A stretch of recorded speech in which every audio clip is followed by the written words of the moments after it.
order will be starting at 11 p.m. on February 1. And the event objectives. Ito na, kailangan namin ang tulong nyo dito.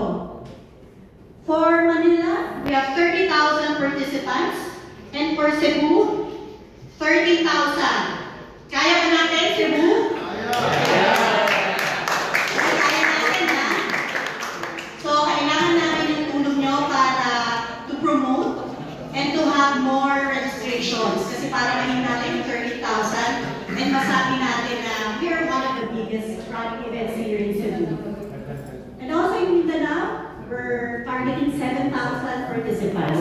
So all in all, 50,000 participants yung ina-achieve natin runners simultaneously. Okay, so that's the end of my background presentation. So hopefully, matandaan niyo yung mga special... The year 2025 at the back, and yet another exciting run on again, February 1st and February 2nd, with our goal of at least 30,000 runners from Cebu alone. I already know to exceed that much, but yeah, at least 30,000. Alright, so now let's get on to how we can participate and earn our way to the finish line. Ladies and gentlemen, please help me welcome Ms. Josephine Perez-Caga, our Category Manager for Advanced Services, Import and Export.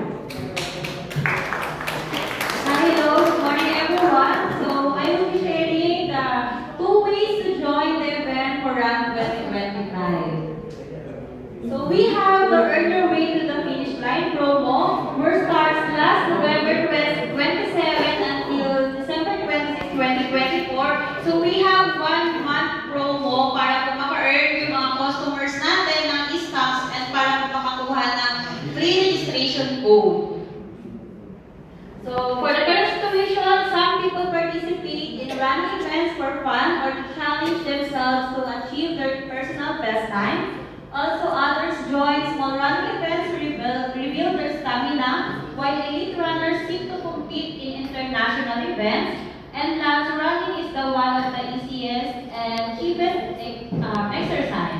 And then for the participating promo of our Earn Your Way to the Finish Line, this is available to all stores nationwide. And then for the promo scheme, buy 200 pesos worth of participating items, customers get 1 e-stamp. So we have the booster items where customers can get additional e-stamp if they buy yung mga booster items namin. We have buy 4 items, get 1 e-stamp, buy 3, get 1 e-stamp, buy 2, get 2 e-stamps, and buy 1, get 2 e-stamps. So yung mga participating items and booster items namin is posted po sa website namin para po makita ng mga customers kung ano yung mga kailangan nilang bilhin to get the e-stamps. So for the promo mechanics, for every 200 pesos minimum purchase of participating items, the customer get 1 e-stamp if he or she presented the click-up barcode.